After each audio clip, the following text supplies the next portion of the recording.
Il n'y avait aucun espoir.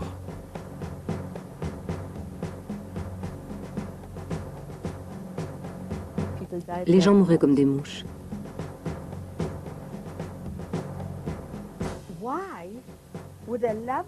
Pourquoi un Dieu d'amour permet-il un tel enfer sur terre?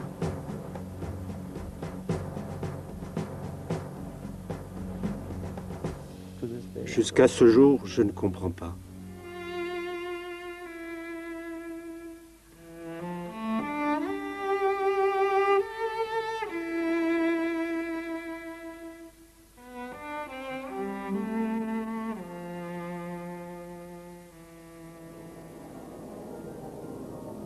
L'une des périodes les plus sombres de l'histoire a commencé en 1938, lorsqu'Hitler a cherché comment exterminer le peuple juif de façon systématique. Lorsque tout cela fut fini, un tiers de la population juive dans le monde avait été éliminée, assassinée, anéantie. Cependant, quelques juifs ont pu y échapper en traversant les mers. D'autres, moins heureux, ont survécu en Europe en se cachant dans des caves ou des greniers. D'autres encore ont survécu dans des camps de concentration jusqu'à la fin de la guerre. Nous nous posons cette question. Comment est-il possible que ces hommes et ces femmes, ces survivants, puissent continuer à vivre après tout ce qu'ils ont enduré? Est-ce seulement possible? Comment pourront-ils encore chanter, sourire, danser et rire? Vous allez entendre le récit de plusieurs personnes dont la vie a été dévastée par la Shoah avant d'être restaurée et enfin transformée. Ce sont des histoires de survie, d'espérance et de foi. Une foi qui provient cependant de la source la plus inattendue.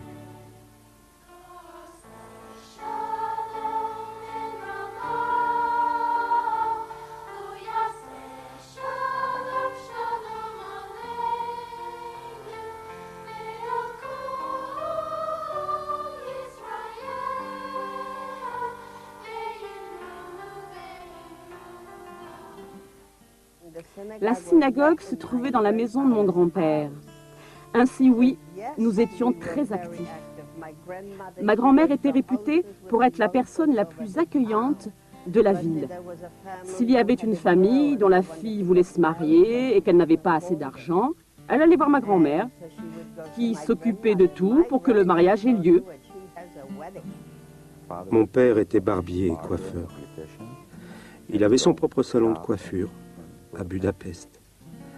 Ma mère était à la maison et elle faisait un peu de couture. D'après mes souvenirs, nous étions très heureux à la maison jusqu'au début de la guerre. Et alors les choses ont commencé à changer. Toutes les 2 semaines, il y avait une grande foire aux chevaux. Beaucoup de juifs étaient marchands de chevaux. Ils venaient à la maison, puisque nous mangions kasher. Ils mangeaient avec nous, ils passaient la nuit chez nous, et le matin, ils se rendaient au marché. Là où j'ai grandi, à Prague, nous n'avons pas souffert de l'antisémitisme. Au contraire, les gens avaient une grande estime pour les Juifs. Il est vrai que c'était en Europe centrale et non en Europe de l'Est. Le maître commençait par lire systématiquement le Sterma, le journal allemand de propagande, où l'on décriait les Juifs. Les enfants avaient donc une image complètement déformée des Juifs. Et lorsque j'arrivais à l'école, 1 heure plus tard, tous les enfants se mettaient autour de moi et me frappaient. J'ai grandi à Berlin, mais j'ai très peu de souvenirs de cette époque-là. Je sais juste que j'allais à l'école et que j'avais 10 ans quand Hitler est arrivé au pouvoir. Je savais que ce n'était pas une bonne chose. Les enfants commençaient à se comporter différemment à l'école. Ma meilleure amie ne pouvait plus continuer à être mon amie et on n'avait même plus le droit de se voir. Un jour, mon père est rentré à la maison et il y avait une croix gammée sur un drapeau suspendu à la fenêtre. Il n'y en avait qu'un seul. Mon père est entré, il a dit « Qu'est-ce qui s'est passé ?» Mon frère a répondu « C'est moi qui ai mis le drapeau. » « Pourquoi ?» a demandé mon père. Mon frère a répondu Le maître nous a dit qu'Hitler est un homme bon et qu'il fera en Allemagne ce que personne d'autre n'a jamais réussi à faire jusqu'alors. Puis il nous a donné les drapeaux.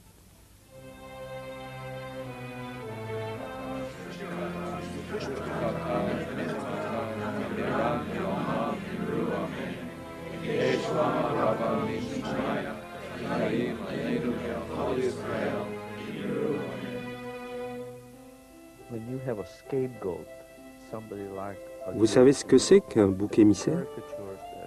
Quelqu'un comme un juif. Vous avez déjà vu les caricatures que l'on dessinait autrefois? Des juifs avec un gros nez, prêts à tout pour tromper les autres, pour accaparer toutes les richesses. Et bien sûr, les juifs étaient la cause de tous les problèmes. Les juifs font ceci, les juifs font cela. Si on était pauvre, par exemple, on disait, c'est la faute des juifs. Elle avait vraiment une horrible expression de mépris sur son visage.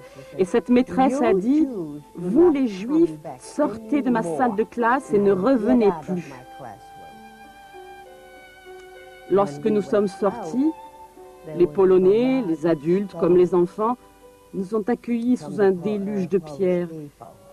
Et ils nous lançaient des insultes qu'on réservait spécialement aux Juifs. Bien sûr, je me suis retrouvée couverte de sang, et mes camarades juifs aussi. Je me suis retrouvée en route avec ma mère pour la fameuse marche vers la mort, vers Bergen-Belsen. J'ai le vague souvenir que je n'arrivais plus à marcher. Ma mère m'a dit alors, « Tu dois marcher, sinon on va te tuer. » À droite et à gauche, des soldats tiraient sur tous ceux qui flanchaient, ceux qui ne pouvaient plus marcher. Le 1er septembre 1939, les nazis sont entrés dans notre ville et la vie a basculé du jour à la nuit. Vous savez bien ce qui est arrivé aux Juifs. Beaucoup se sont enfuis. Ceux qui sont restés, les plus âgés, les femmes et bien d'autres, ont été envoyés dans les camps de concentration où on les a exterminés. Avant qu'on vienne chercher mes parents, nous vivions près d'un parc.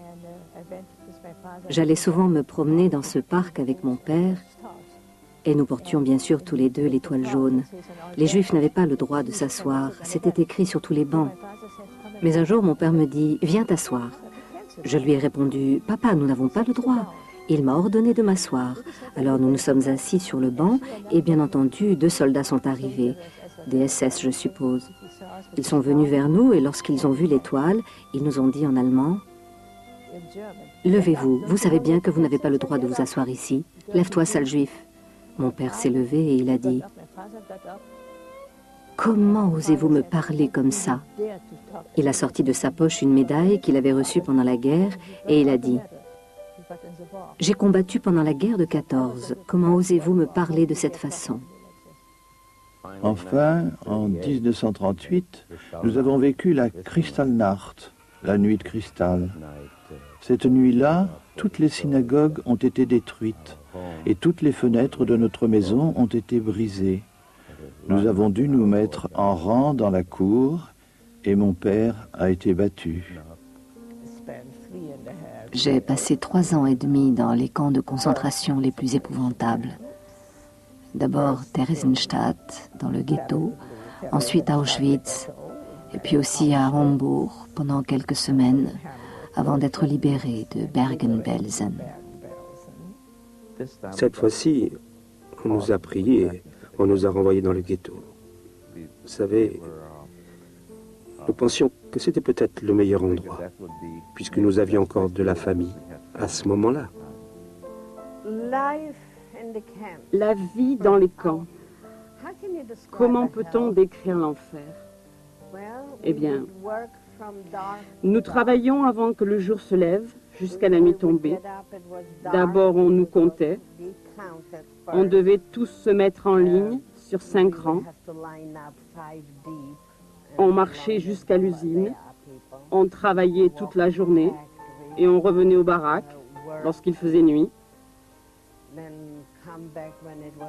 Pour manger, nous avions une tranche de pain et une tasse de café, ou plutôt une sorte de chicorée, et parfois un bol de soupe.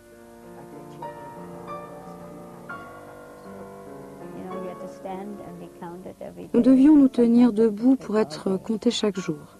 Parfois, ça prenait toute la journée. Il y avait des enfants dans notre camp. Et à partir de 3 ans, ils devaient rester eux aussi debout. Demander à un enfant de 3 ans de rester debout sans parler ni s'accroupir, c'est impossible. Et chaque fois qu'il surprenait un enfant en train de s'asseoir ou de parler, nous devions rester 2 heures de plus. C'était notre punition. Souvent, ça durait toute la journée. La plus grande partie de la famille de mon père est morte dans le camp de concentration. Et je ne comprends toujours pas pourquoi. Je suis sûr que Dieu avait ses raisons, mais je ne les connais pas. Peut-être qu'un jour, je lui poserai la question.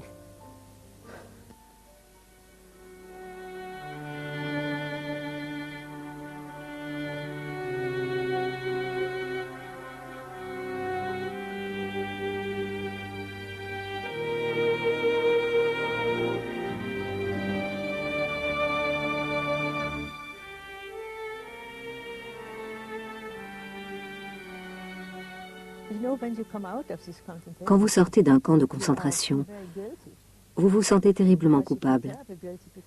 Vous avez vu mourir vos amis et des milliers d'autres personnes et vous pensez « Pourquoi suis-je encore en vie? Cela n'a aucun sens. Pourquoi suis-je en vie ?» Je ne comprenais pas pourquoi j'avais survécu. Je n'étais pas particulièrement rusé ni fort.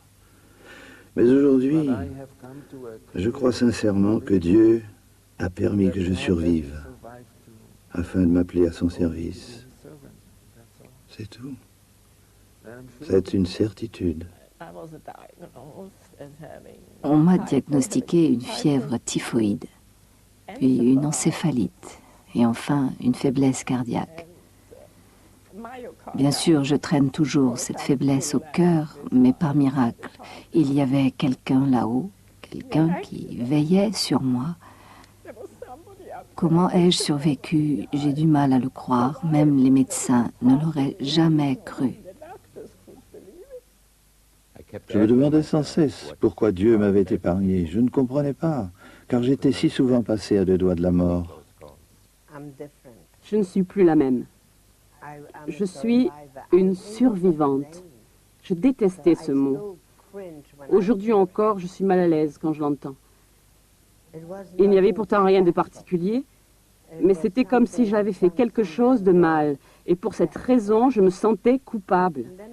J'avais survécu, tandis que 6 millions de personnes étaient mortes, des hommes et des femmes plus âgés ou plus instruits que moi.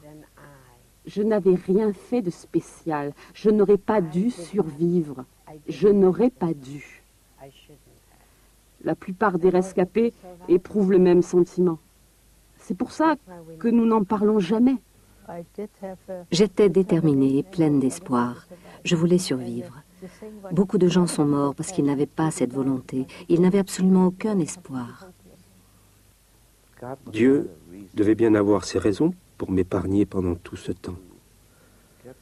Dans les pires circonstances, mais aussi pendant les périodes plus heureuses, car j'ai eu aussi de bons moments dans ma vie. Lorsque je posais cette question à mes frères juifs, où allons-nous lorsque nous mourrons? Tout ce qu'ils pouvaient répondre, c'était que nous allons 3 pieds sous terre. Pour eux, il n'y avait aucun espoir au-delà de cette vie. De nombreux rescapés de la Shoah ont demandé à Dieu « Pourquoi? Où étais-tu, Dieu Tout-Puissant, quand toute cette horreur nous est tombée dessus? Comment as-tu permis une telle souffrance ?» Certains survivants ont totalement perdu la foi. D'autres, au contraire, l'ont retrouvée, comme Ross Price. Ma mère et le reste de la famille ont été exterminés à Treblinka. J'ai été envoyée dans 3 camps, en Pologne, et dans 3 camps en Allemagne. Nous étions tout le temps battus. Tout cela, c'est la faute de Jésus. Chaque fois qu'on nous frappait, les gardes nous disaient, « C'est Jésus qui nous a dit de vous frapper. Jésus vous hait. » Toutes les atrocités que les Juifs ont subies au cours des 2 derniers millénaires ont été faites au nom de Jésus, y compris dans les camps de concentration. Et je dirais même, surtout dans les camps. On nous disait tout le temps combien Jésus nous haïssait, car nous l'avions tué. Chaque matin, les Allemands disaient, « Quel numéro allons-nous tirer ?» Un jour, c'était le numéro 4, un autre jour le 5. On ne savait jamais sur quel numéro il fallait se mettre. Qui allait-il prendre? Et lorsqu'il vous tirait au sort, vous passiez d'une ligne à une autre, mais malheureusement, dans l'autre ligne, on vous mettait des chaînes autour du cou, autour de la taille et des chevilles, puis on vous enchaînait aux personnes qui se trouvaient devant et derrière. Vous ne pouviez plus vous échapper. Il n'y avait pas de nourriture, il n'y avait pas de savon pour se laver, on travaillait avec de la graisse. Je travaillais sur les machines à munitions et je devais plonger mes mains dans un seau rempli de graisse afin de graisser la machine, car il fallait constamment graisser les machines et il n'y avait pas de savon. On ne peut pas enlever la graisse avec de la neige, ni avec de l'eau de pluie, ni même, pardonnez-moi l'expression, avec de l'urine. Et pourtant, nous avons très souvent utilisé de l'urine pour nous laver. J'ai été élevée dans la pensée que Dieu passe avant tout. Dieu le matin, Dieu le midi et Dieu le soir. Dieu m'aime, je suis son préféré, son élu, Dieu, Dieu, Dieu. Mais un jour, j'ai regardé autour de moi. J'ai regardé l'endroit où j'étais en 1941 ou 42 et je me suis dit, Dieu n'existe pas. Ma mère a menti. Qu'est-ce que nous avons pu ressentir au moment où nous sommes sortis des camps? Tout d'abord, on n'y croyait pas. Lorsque les soldats américains sont arrivés aux endroits où nous étions détenus, aucun d'entre nous n'y croyait. On se serait donné des claques ou pincés pour être sûr qu'on ne rêvait pas. Puis quelqu'un a eu l'idée de se venger et on n'a pas eu besoin de nous le répéter. Je savais ce que je voulais faire. Je voulais tuer Jésus. Et où habite-t-il Jésus? Dans l'église. Alors, qu'est-ce qu'on va faire de cette église? On va la brûler. Et si vous brûlez l'église, Jésus ne pourra plus y vivre. Il sera mort. Et c'est ce que nous avons fait. Nous avions tant de haine. Quand nous sommes revenus, nous avons retrouvé les autres. Puis j'ai pris ma sœur par la main et je lui ai dit, « Maintenant, il est temps de rentrer à la maison. » La guerre était finie et pendant un temps, j'ai vécu en Allemagne. Beaucoup de choses se sont passées. Je me suis mise à voyager pour rechercher ma famille. Au bout d'un certain temps, ma sœur s'est mariée et elle est partie en Israël. Je comptais la suivre, mais je me suis retrouvée en Amérique par un concours de circonstances. J'ai vécu alors à Philadelphie. Peu après, j'ai rencontré mon mari. Nous nous sommes mariés et j'ai eu la joie d'avoir des enfants. C'était une bénédiction. Et tant de choses se sont passées ensuite. Un jour, ma fille aînée est rentrée à la maison en disant « Maman, maman, je crois en Jésus-Christ. C'est le Messie des Juifs. » Je ne comprenais pas. Je n'en croyais pas mes oreilles. Ce Jésus qui avait tué ma famille, qui m'avait jeté dans un camp de concentration où les nazis faisaient leur expérience, où ils frappaient et tuaient les gens. Comment peux-tu croire ça? Comment peux-tu croire en ce Dieu? J'ai déjà assez de mal à croire en mon propre Dieu. Je n'ai pas besoin d'un autre Dieu. J'ai mis ma fille à la porte parce qu'elle croyait en Jésus.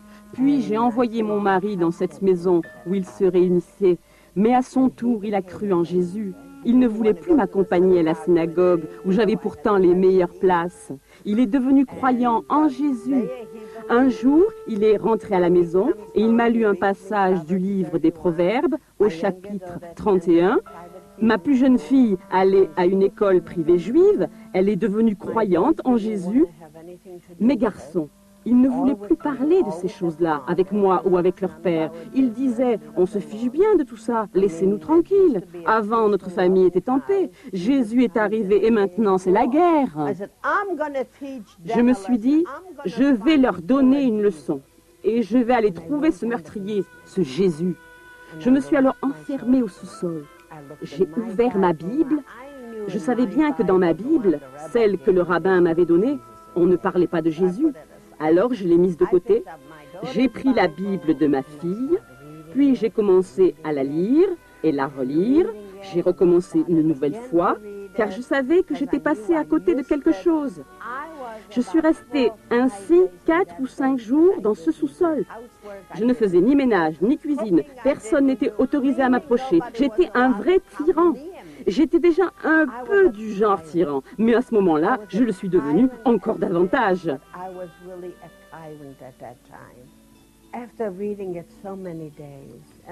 Après avoir lu et relu la Bible pendant de longues journées, c'est tout ce que j'ai fait.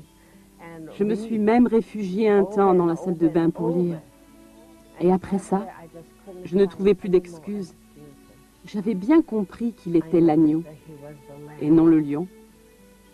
J'avais compris qu'il ne m'avait ni tué, ni jeté dans un camp, qu'il n'avait pas massacré ma famille, mais qu'il était mort pour moi. Vous vous rendez compte? Jésus est mort pour moi. Il m'a tant aimé, au point qu'il a donné sa vie pour moi.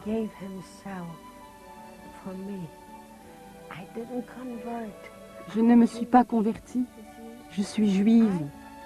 J'ai trouvé le Dieu d'Israël et pour sa gloire, je veux le servir. Quand Rose a lu le Nouveau Testament, elle a découvert les paroles de Jean qui appelait Jésus l'agneau de Dieu qui enlève le péché du monde. Rose avait compris que Jésus était l'agneau de Pessah, la Pâque juive.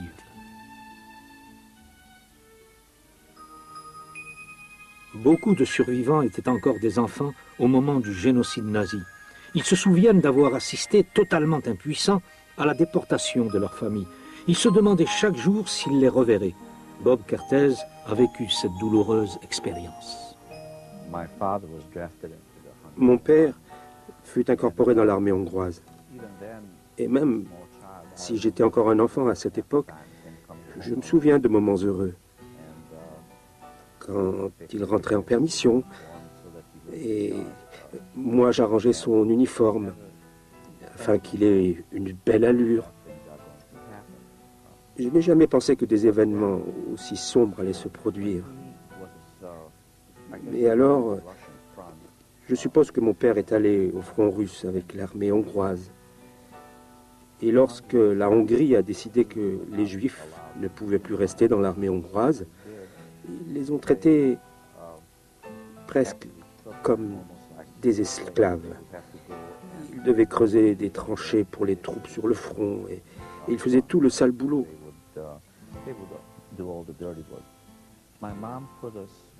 Ma mère nous a mis, mon frère et moi, dans une sorte de foyer sous la protection de la Suisse. Là, nous étions à l'abri. On ne pouvait pas nous toucher. Ma mère est venue nous rendre visite pendant un temps, mais ensuite, elle a arrêté ses visites. Je ne savais pas ce qui lui était arrivé, mais elle n'est pas revenue. Nous sommes restés dans ce foyer d'accueil. Quand je dis foyer, je parle en fait d'un grand appartement. Une immense pièce où 50 enfants dormaient, pour ainsi dire, les uns sur les autres. Parce que tous les parents essayaient de sauver leur enfant, afin qu'ils n'aillent pas, je le sais maintenant, dans un camp de concentration.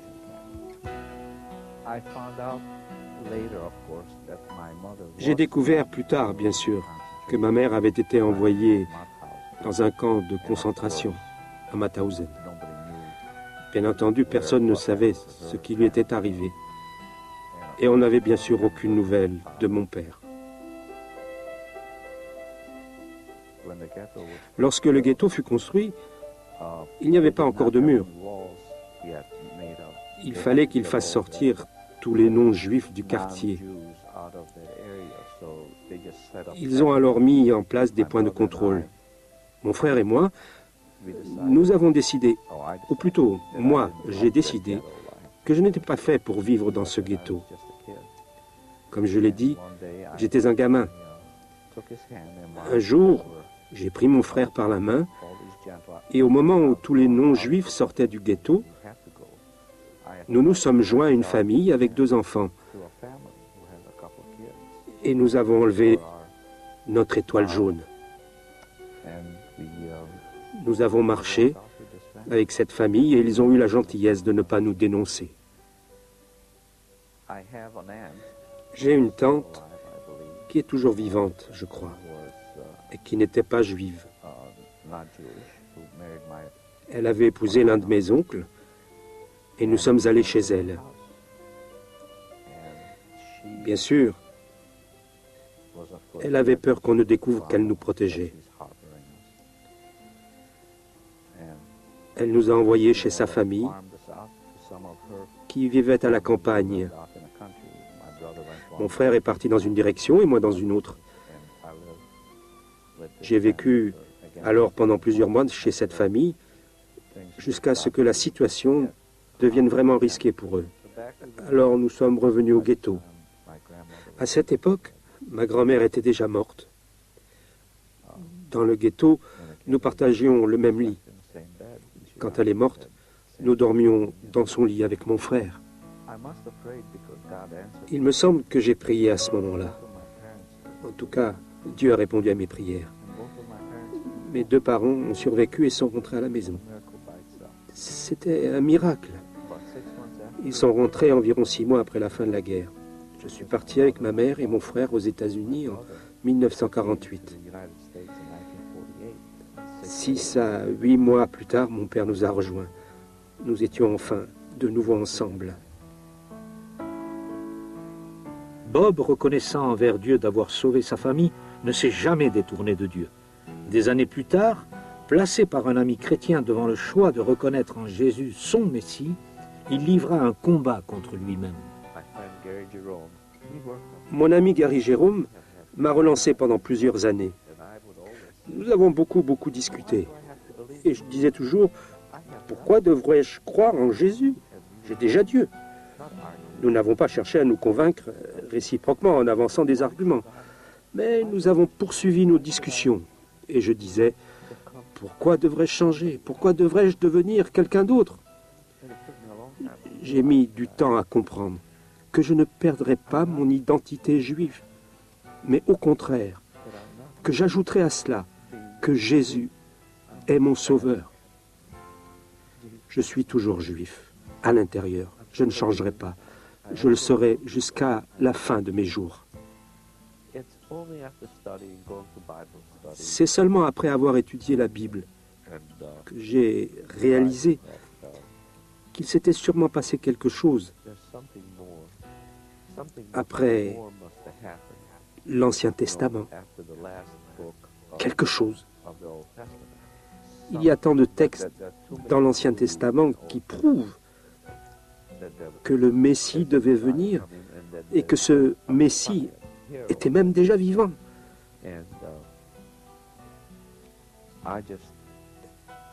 Je ne pourrais pas décrire comment j'en suis venu soudain à croire que Jésus est le Messie. C'est la vérité. C'est tout ce que je peux dire. Bob a vécu la souffrance de la séparation dans le ghetto, mais il connaît désormais son Messie, Yeshua, Jésus, et il sait que rien ne pourra le séparer de l'amour de Dieu. Lorsque nous entendons le récit des rescapés de la Shoah, nous sommes étonnés de ce qu'ils aient eu la force de continuer à vivre. Sans avoir oublié leur souffrance, certains ont trouvé la guérison et le réconfort en Dieu. Bien des années après le génocide, Marion Parkhurst a reçu cette consolation. Nous vivions à Amsterdam, dans un petit appartement. Nous avons d'abord subi les bombardements. Ce fut une expérience terrifiante. Chaque nuit, nous devions nous réfugier dans les caves.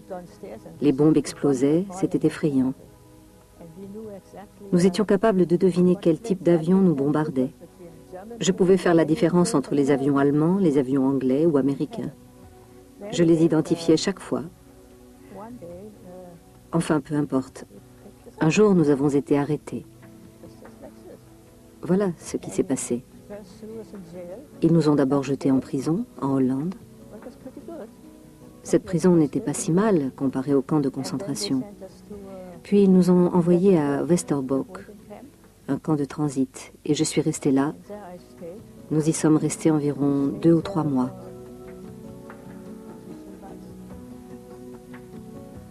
Ils nous ont ensuite entassés dans des wagons à bestiaux, hommes, femmes et enfants.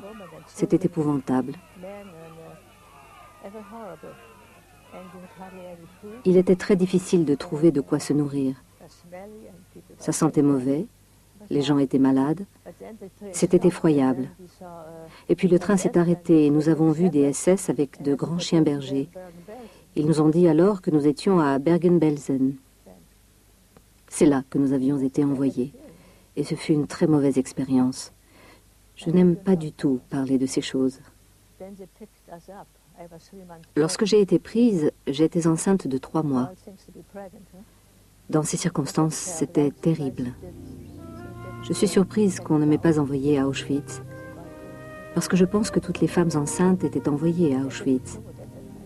Mais je me gardais bien de montrer que j'étais enceinte. 3 mois, ça ne se voit pas trop. Mais bien sûr, j'ai fini par avoir ce bébé.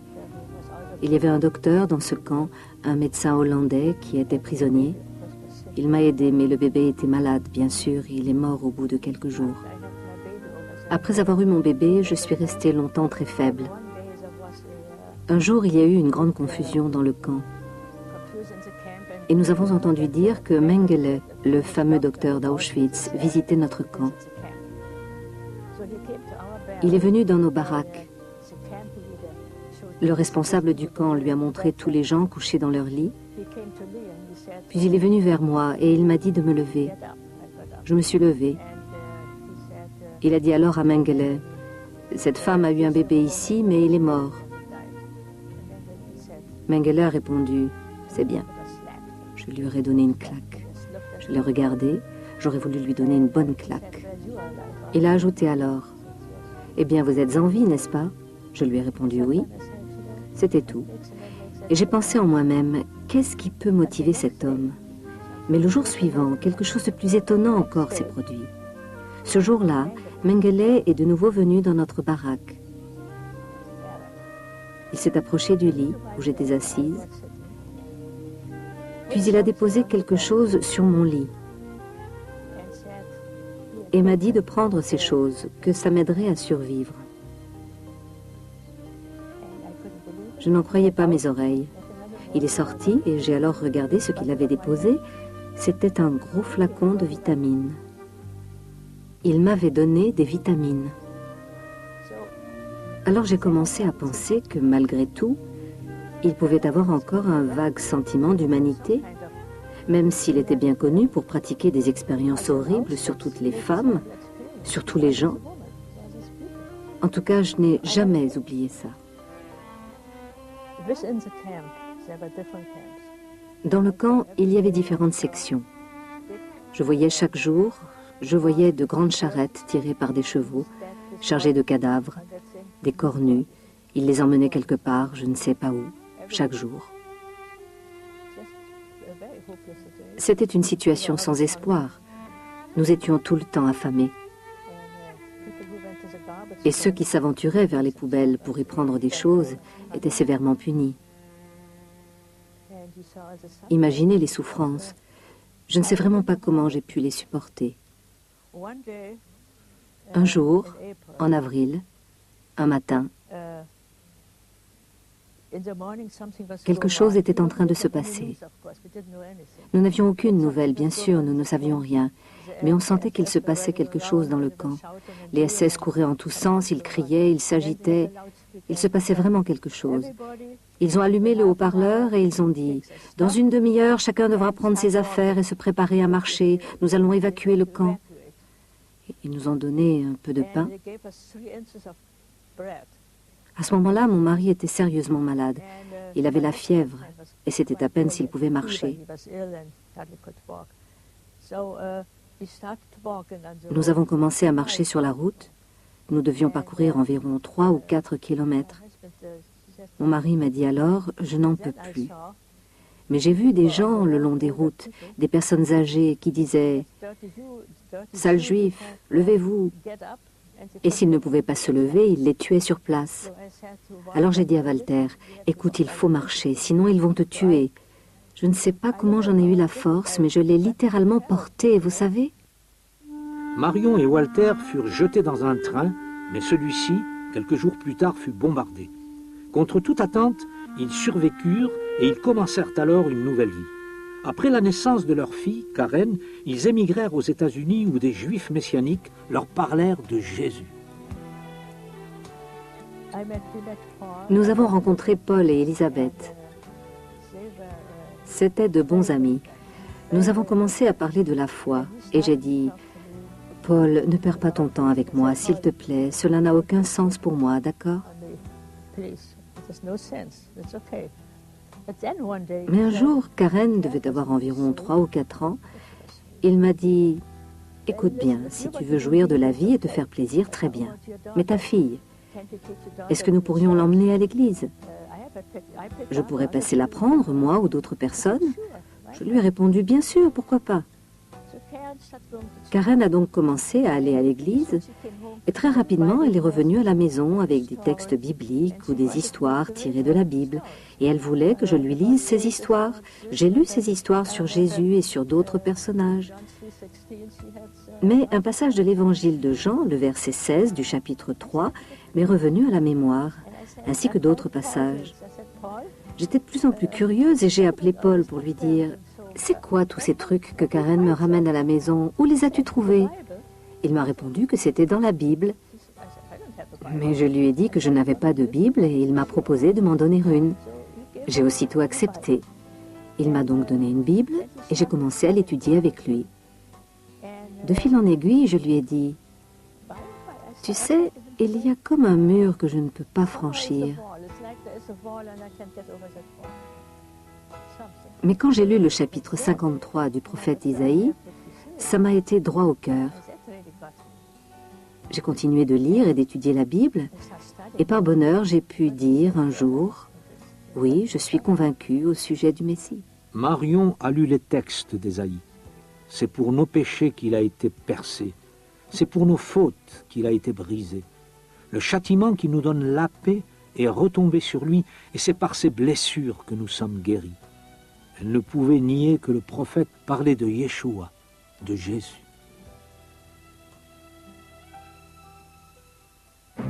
Quelques Juifs ont survécu aux atrocités nazies en fuyant dans d'autres pays.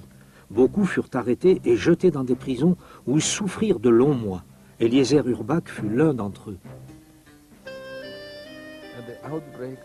Au début de la Seconde Guerre mondiale, j'avais 17 ans. La vie était plutôt agréable. Mais le 1er septembre 1939, les nazis sont entrés dans notre ville et je me suis enfui avec 5 amis polonais. Nous sommes allés vers l'Est, d'abord en train, puis en marchant, mais l'armée nazie nous a capturés, ainsi que tous les réfugiés, et nous a donné l'ordre de retourner chez nous. Je suis donc revenu à la maison au bout de 4 ou 5 semaines, et nous avons découvert que les nazis avaient confisqué tous les magasins juifs. Nous autres, les hommes juifs, il y avait beaucoup de juifs à cet endroit, nous avons été réquisitionnés pour aller travailler dans les tranchées.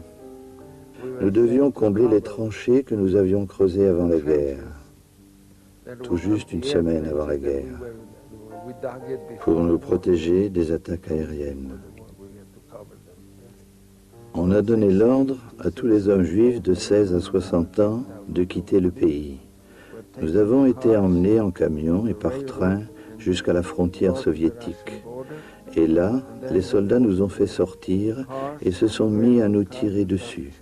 Tous les juifs se sont mis à courir. L'un de mes amis juifs nous avait rejoints avec mon frère. Nous sommes restés ensemble jusqu'à ce que les Russes nous déportent en Sibérie en 1940. Il y avait 1 million de juifs, des réfugiés qui étaient passés de l'ouest à l'est de la Pologne. Ils ne savaient pas quoi faire de nous. Ils nous ont mis dans des trains et nous ont envoyés en Sibérie. Mais d'une certaine manière, ils nous ont sauvé la vie. Car si nous étions restés en Pologne occupée, nous n'aurions reçu aucune aide. Au bout d'une année, nous avons été libérés et nous sommes revenus de Sibérie. J'ai tenté de m'engager dans l'armée polonaise, mais je n'ai pas été pris. J'ai voulu alors m'échapper en Afghanistan avec mon frère, mais nous avons été pris à la frontière. Nous avons écopé de 2 ans de prison. Mon frère est mort au bout d'une année, mais j'ai survécu aux 22 mois de prison soviétique. Je suis allé au Brésil. Mes oncles m'avaient invité au Brésil. J'ai travaillé dans une usine. Un jeune homme qui y travaillait m'a parlé un jour de sa foi. Il m'a invité dans son église. Après quelques semaines, j'ai accepté. C'était un samedi soir. J'ai regardé un film et ce film sur Jésus m'est allé droit au cœur. J'ai reconnu en Jésus mon sauveur. C'était le 15 mai 1955. Comment je m'en souviens? Parce qu'il avait inscrit cette date dans la Bible portugaise qu'il m'a donnée. J'ai toujours cette Bible. Ici, dans cette maison, vous ne verrez aucune croix. Mais vous pouvez voir la mezouza sur le montant des portes. Tous ceux qui viennent chez moi savent qu'ils entrent chez une famille juive. Mais Jésus est notre Messie.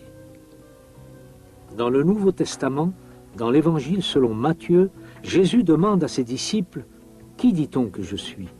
Eliezer donne la même réponse que Simon-Pierre. « Tu es le Messie, le Fils du Dieu vivant. »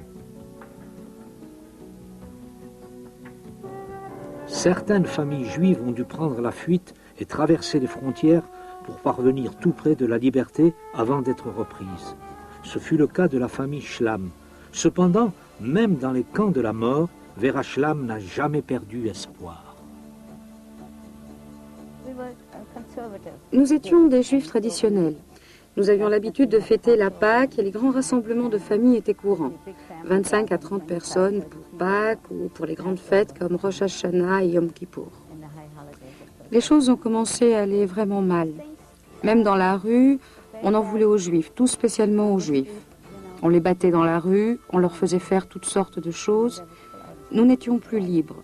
Puis il a fallu mettre un signe sur les vitrines des magasins pour bien montrer que ce magasin appartenait à un juif et pour que les non-juifs évitent d'y acheter quoi que ce soit. Vous savez, pour qu'ils boycottent ces magasins.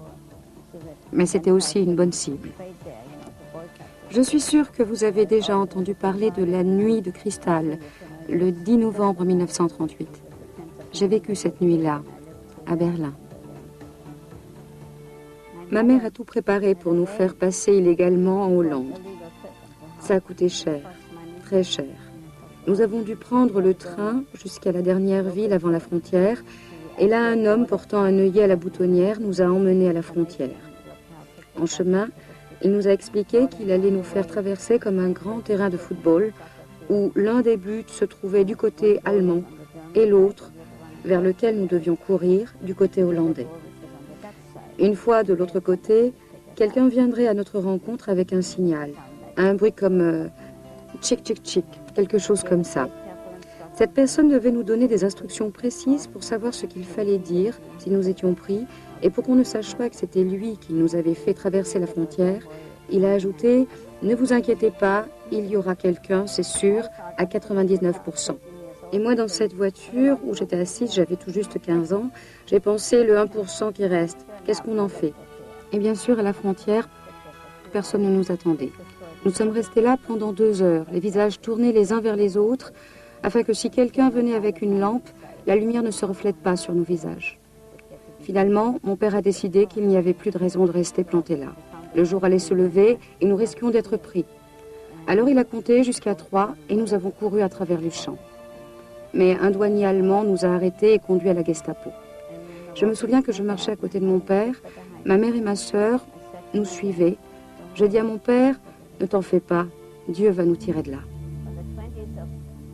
Le 20 juin 1943, ils ont encerclé le quartier et bloqué toutes les rues. Puis ils sont venus avec des haut-parleurs pour ordonner à tous les Juifs de se tenir prêts. Ils ont pris tous les Juifs.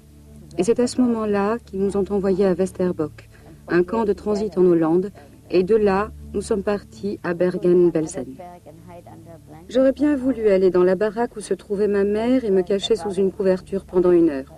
J'avais peur sous la couverture, mais c'était mieux que de prendre une douche. Parce que pour prendre une douche, on vous poussait dans une pièce et vous deviez vous déshabiller et les gardes vous regardaient. Puis ils vous poussaient dans une autre petite pièce où se trouvaient des douches avec juste un filet d'eau, une multitude de minces filets d'eau. Nous étions 4 sous chaque filet d'eau, tous affamés et couverts de plaies. Les corps se touchaient. J'avais chaque fois l'impression de me sentir encore plus sale en sortant. Mais j'ai continué à prier Dieu pour qu'il nous fasse sortir de cette situation. Je ne lui ai jamais fait de reproches. J'étais triste d'entendre des gens dire qu'ils avaient perdu la foi. Je me souviens qu'un jour, j'ai entendu un homme dire ça et j'ai pensé, ce n'est pas bien. Vous savez, ce n'est pas Dieu qui fait toutes ces choses. Un dimanche matin, nous sommes sortis. Ils nous ont d'abord fait sortir du camp et nous avons de nouveau dû prendre une douche.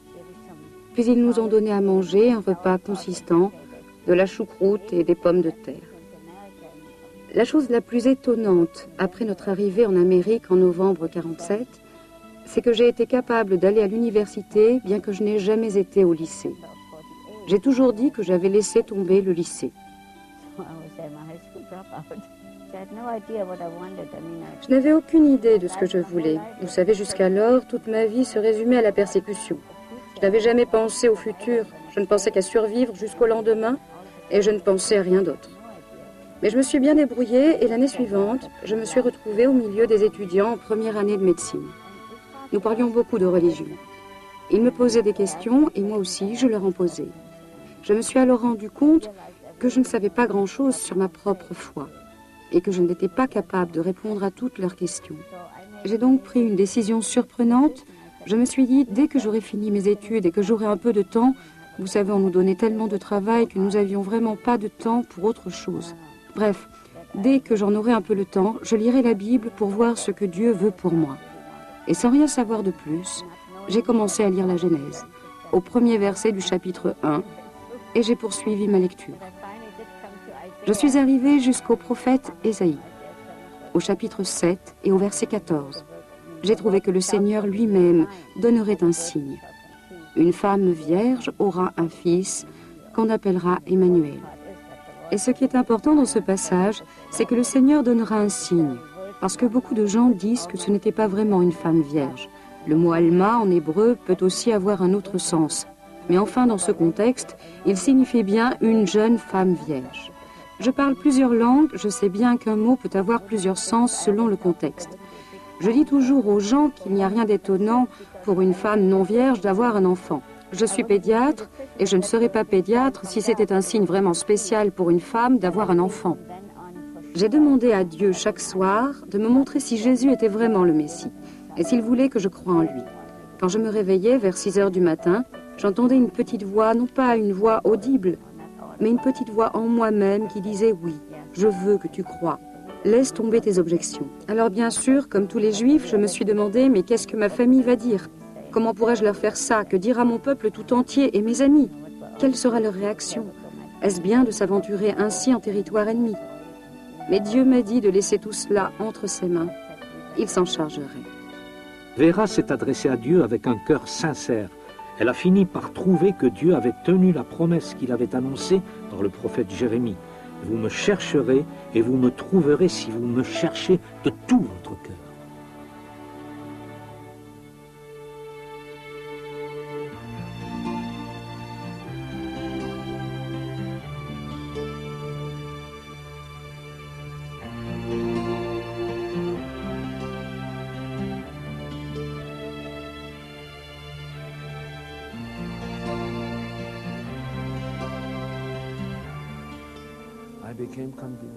J'ai été convaincu qu'il n'y en a pas d'autre.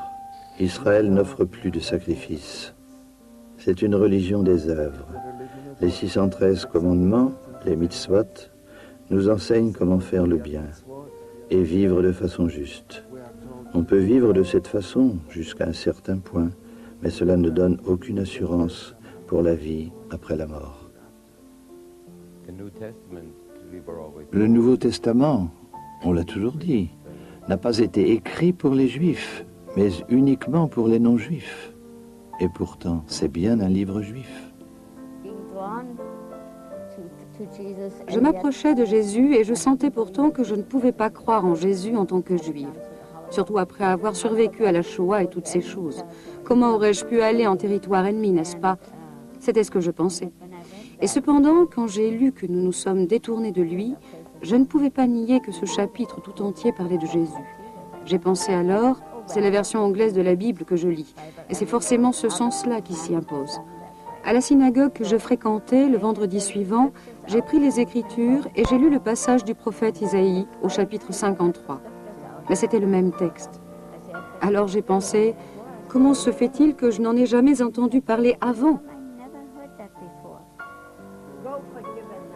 Pardonner à un nazi? Comment est-ce possible? Vous ne pouvez pas. Sauf en Yeshua.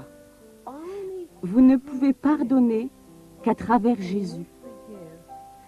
Je dis souvent aux gens, soyez un peu égoïstes, pardonnez et vous serez guéris. Si vous ne pardonnez pas, vous gardez en vous de l'amertume et vous restez bloqué sur votre refus de pardonner. Vous vivez dans la même prison que les gens à qui vous ne pardonnez pas. Vous êtes avec eux dans la même cellule. Mais lorsque vous pardonnez, le Seigneur vous met au large. Et il intervient dans la vie des gens qui vous ont blessé. Et croyez-moi, sa vengeance est bien plus rigoureuse que la vôtre. Une chose que vous devez savoir, après avoir commencé à croire en Yeshua, toute la haine m'a quitté. Je n'avais plus de haine. Et c'est très important, car la haine peut faire des ravages. Ça peut vraiment vous détruire. Écoutez ce que Jésus dit. Écoutez-le. Et prenez une décision. Ne rejetez pas tout en bloc uniquement parce que c'est une philosophie différente ou une façon de penser différente. Ce n'est d'ailleurs pas si différent. Il s'agit bien de votre vie et même de votre vie éternelle. Et j'ai pensé à tout cela. Je n'ai pas arrêté d'y penser. Et puis je me suis dit, pourquoi? Comment pourrions-nous en vouloir à Jésus pour ce qui est arrivé à notre peuple? Ce sont des gens qui ont fait tout cela, mais Jésus, lui, était juif. Il n'a jamais voulu être quelqu'un d'autre qu'un juif. Si je veux appartenir à Dieu et faire ce qui plaît à Dieu, je dois croire que ce qu'il me révèle est la vérité. Si le Messie qui a été annoncé dans l'Ancien Testament devait venir, et s'il s'avère que Jésus est bien le Messie, alors je dois croire en lui, malgré la Shoah. Jésus est le Messie. On ne doit pas en attendre un autre, mais nous attendons son retour. C'est une seule et même réalité. Il est venu une première fois et il reviendra une seconde fois. Ma femme dit souvent, s'il venait ce soir, ce serait bien. Prenez votre Bible. Il y a 328 prophéties, de la Genèse jusqu'au prophète Malachie. Dans la Bible hébraïque, c'est de la Genèse au livre des Chroniques. Il y a tant de prophéties sur la venue du serviteur souffrant. Lisez-les, il suffit de les lire et concluez vous-même.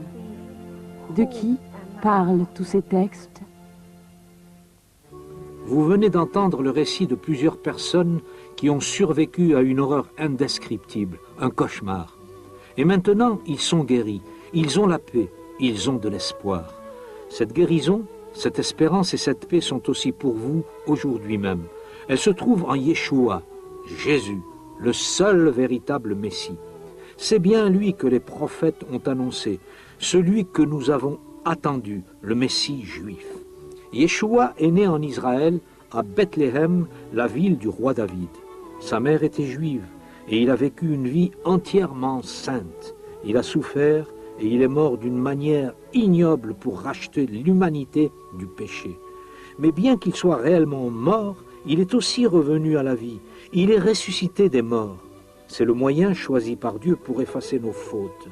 En ayant foi en Jésus, en croyant en lui, en sa mort et sa résurrection, vous pouvez être pardonné de tous vos péchés.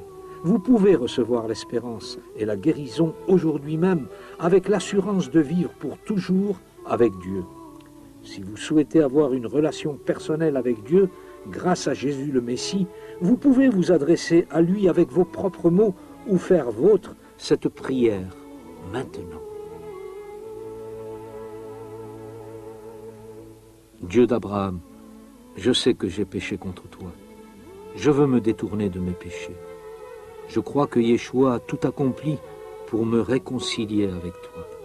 Par cette prière, je place ma confiance en lui, mon Sauveur et mon Seigneur. Je te remercie d'avoir ainsi effacé mes fautes et de m'avoir donné la paix et la vie éternelle. Aide-moi à te rester fidèle et à t'aimer chaque jour davantage. Amen. Si vous avez prononcé cette prière, Mazel Tov, que Dieu vous bénisse. Il vous a entendu et vous a pardonné. Il va désormais remplir votre vie de sa présence, de sa joie et son shalom, sa paix. Vous vous demandez peut-être quelle est la prochaine étape. Nous voudrions vous aider et vous mettre en contact avec d'autres juifs qui, comme vous, croient en Jésus le Messie et qui sont de plus en plus nombreux. Vous pouvez envoyer la carte réponse qui accompagne cette vidéo ou nous contacter au numéro de téléphone suivant ou bien nous écrire à cette adresse. Si vous n'êtes pas convaincu que Jésus est le Messie, mais que vous souhaitez néanmoins poursuivre le dialogue à ce sujet, n'hésitez pas à nous contacter au bureau Juif pour Jésus.